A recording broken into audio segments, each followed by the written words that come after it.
Être heureux, c'est trouver sa vie et l'habiter paisiblement.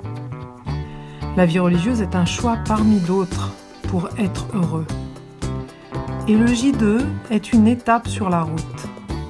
Un moment pour retrouver ce goût du bonheur et pouvoir le partager à d'autres.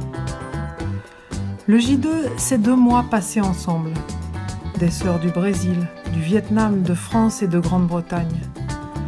2 mois de partage, de retour aux sources, un véritable plongeon dans notre spiritualité.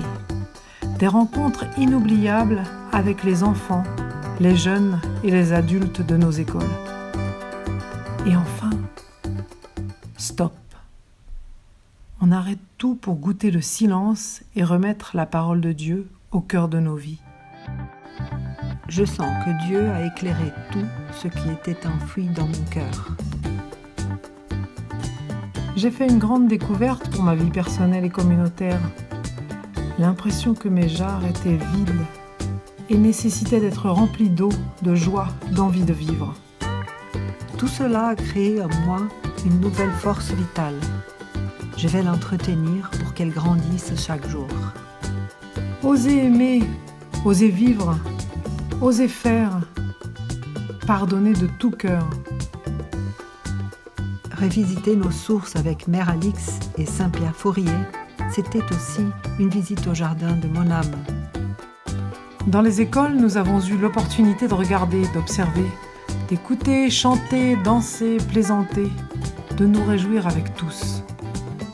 La flamme éducative allumée continue de brûler dans les établissements que nous avons visités.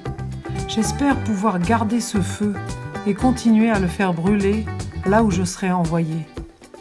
J'ai été émerveillée de l'organisation des écoles, du dynamisme et du lien entre les équipes de directeurs, de professeurs, de personnel et d'élèves.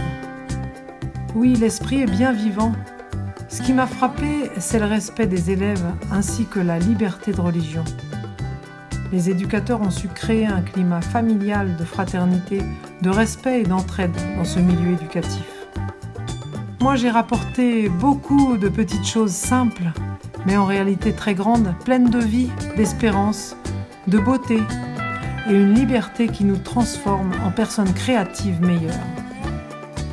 3 sœurs, parlant une langue différente et ayant une culture différente, cela nous a obligés à nous écouter et à nous comprendre.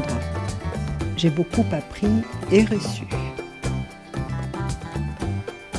Merci à vous, mes sœurs, qui avez rendu possible ce temps. Avec tant d'affection, de soins, de patience, ensemble, nous avons créé la communauté de la Trinité. Je me sens enrichie et fortifiée par cette expérience vécue. Nous avons apprécié ce temps de vie fraternelle internationale au point que l'une d'entre nous suggérait de bâtir 3 tentes dans un jardin. Je crois que seul le respect de nos différences, de nos manières d'être et d'agir, nous permet de devenir le sel de la terre et la lumière du monde. Un mot me vient du cœur. Gratitude.